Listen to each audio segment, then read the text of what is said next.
Ladies and gentlemen, welcome to game number 7. Yes, that's right, the ace match between University of Washington and University of California at Riverside. For our players, we do have the yellow Terran KawaiiLighT playing for University of Washington versus the orange Protoss uGpTaiga playing for University of California at Riverside.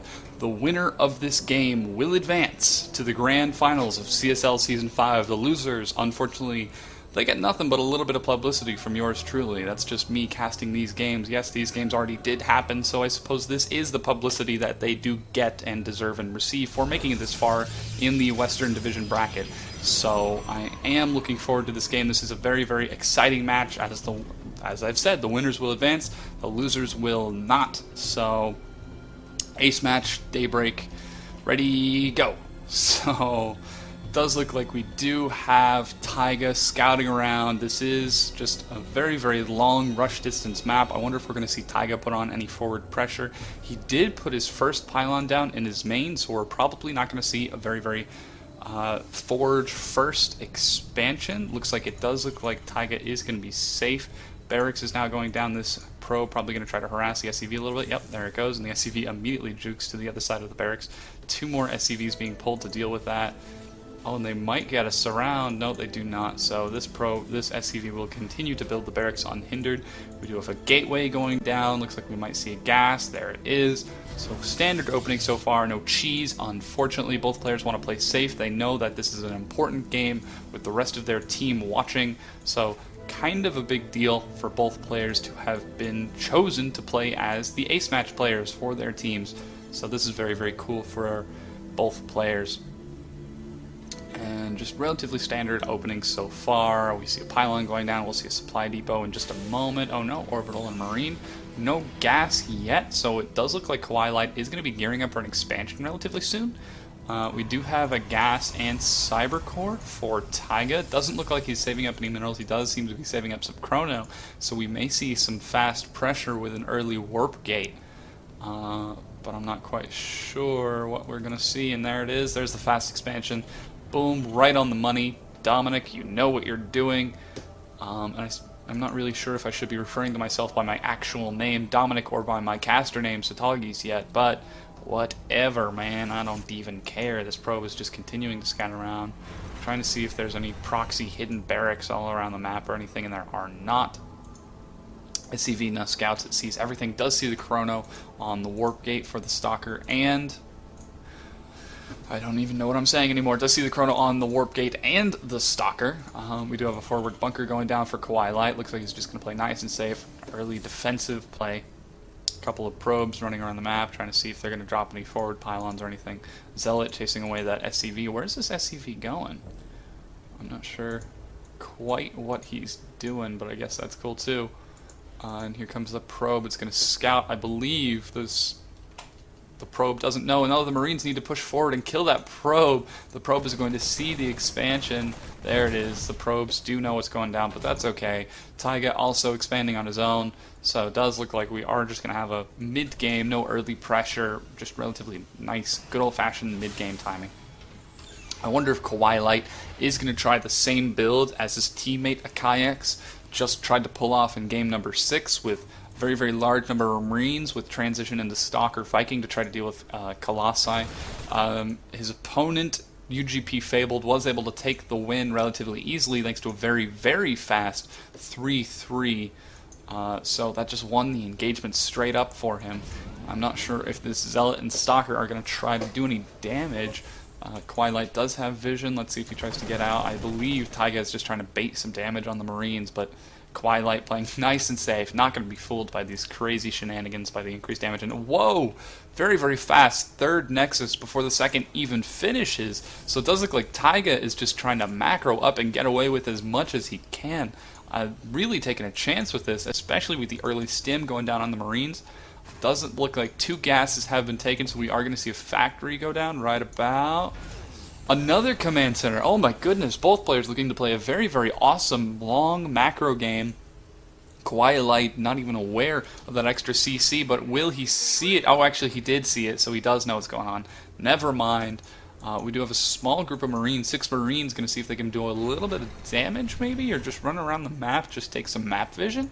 But against 2 Stalkers and a Zealot, 6 Marines would lose depending on the micro of his opponent, uGpTaiga, and I do believe Taiga has some pretty good micro, from what I've seen.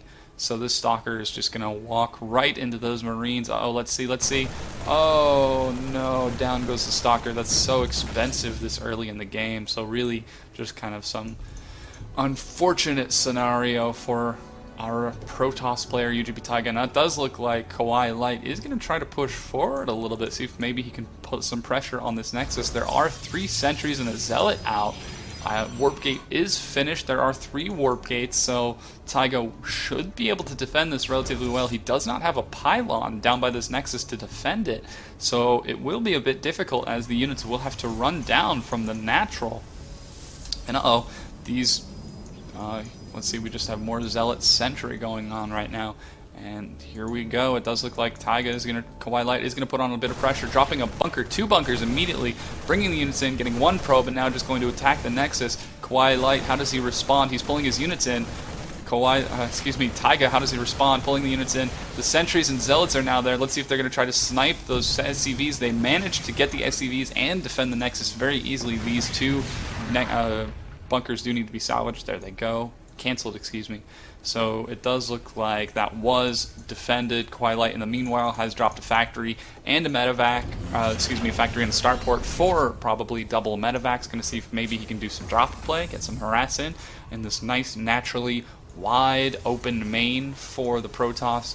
So it does look like Taiga is dropping a few more gateways. I really like the Sim City that's going on, so if the medevac ends up getting into the back dead space behind the main and the natural, it will be stuck behind these gateways. It cannot get through into, well, I suppose it will have to come through around the mineral line or just be stuck back there. So just a little bit of unit funneling, just a little bit of SimCity going on. And here we go. Now Taiga, he's wizened up to the positioning of that Nexus, does drop a pylon for supporting units, and keeps the main relatively wide open because he does have vision of that main entrance ramp, so he can see if the attack is coming from the top, and now he does have his units defending if the unit there's an attack from the bottom. And this factory is going for the scout.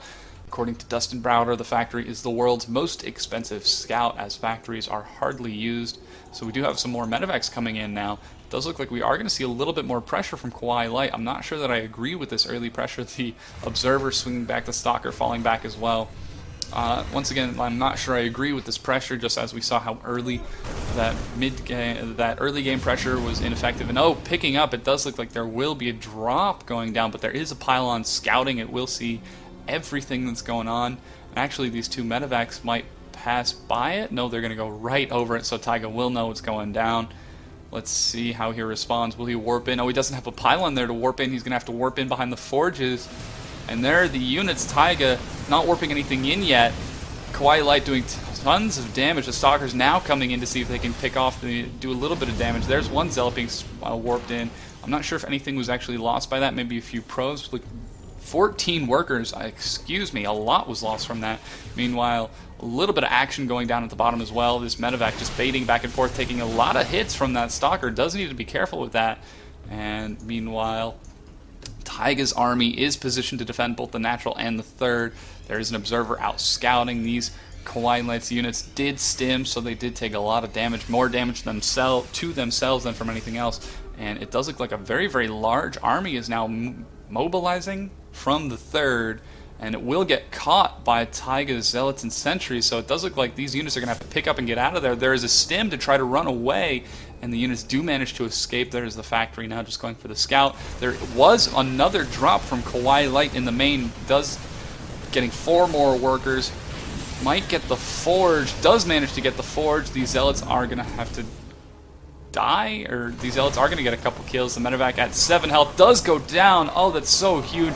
The other medevac is also down, and this is cleaned up. Lots and lots of damage potential lost by losing that medevac and Observer scouting around, as more and more units are rallied across the map for KawaiiLighT, as he has just now taken his third. He did have the CC, so now that is flown over. And very, very large number of SCVs along with mules, so very, very good saturation going down from KawaiiLighT. He's just keeping up the forward pressure, trying to see if he can get Taiga to break under this non-stop pressure of two armies attacking from two different sides at once. So it all depends on Taiga's control, how well he can manage two things at once. So Taiga's army is positioned in between the natural and the third, so he will be able to defend. And it does look like there's a small contingent of units going into the third. They will snipe the Nexus. There is no blink. There's a big force field separating the army, but it isn't good enough. The units just pick up and fly away in the medevacs. Really, really need to see blink go down instead of charge on these units. And it does look like there is going to be a small contingent from Marines and Marauders stemming in to see if they can do a bit of damage, but they do not. Just decide to back out, bait the army out of position for Taiga as well. So will a Nexus be redropped? Yes, it will. If we just take a look at the supply to see how this game is going so far, we can clearly see KawaiiLighT 152 supply to his opponent's 114, and upgrades alone, it is currently 1-1 with 2-2 on the way for KawaiiLighT, along with 1-0 for his opponent Taiga. And I'm not sure if Taiga, if he's going to try to attack. I don't agree with an attack just because he is behind. He did lose that Nexus, does not have Storm on the way, I believe. Actually did finish Storm, so he does have that going. We do have another drop going in the back, trying to focus down the workers and just whittle down the resource rate income of Taiga, doing 29, getting 29 workers. Wow, that is huge for KawaiiLighT. An observer is now running around. Another forward command center. It does look like KawaiiLighT is definitely in the lead. We do have vision of this Nexus also going down the Nexus. Cannot see the factory scout though. And this engagement that Taiga looks like he wants to be going for is all going to depend on the force fields and the storms. If he can manage to get some huge AoE damage on this ball of Marines, he will definitely be ahead. Let's see if we can drop the UI this time. Maybe that one or that button. No, that's not it. So yeah, we're definitely going to have to watch for the storms that I'm supposed to keep talking, right? Continue casting these games. This is the ace match, an exciting game. Forward command center is running forward, and another command center going down. Tons and tons of barracks going down. A few Marines are stemming forward. Oh, the storm right in between the two balls of units. There is a healthy number of medevacs that will be able to heal the army in case there is a big storm, but I'm not sure the medevac count actually is high enough. And now 2 attack just finished for KawaiiLighT, plus 3 weapons is on the way. And will this be a planetary fortress? It will. So we do have a few cannons now to defend the third, as Taiga just is continuing to try to get back onto his feet. I do like how he decided not to commit to Colossi. Colossi, you really have to be secure in your base lead just to get the Colossi. There it is. Just now, Taiga feels like he can get the Colossi. I like how he decided to go for the High Templar first because it has that high damage potential to push your opponent back, whereas the Colossi have a very, very limited damage potential for damage, I suppose.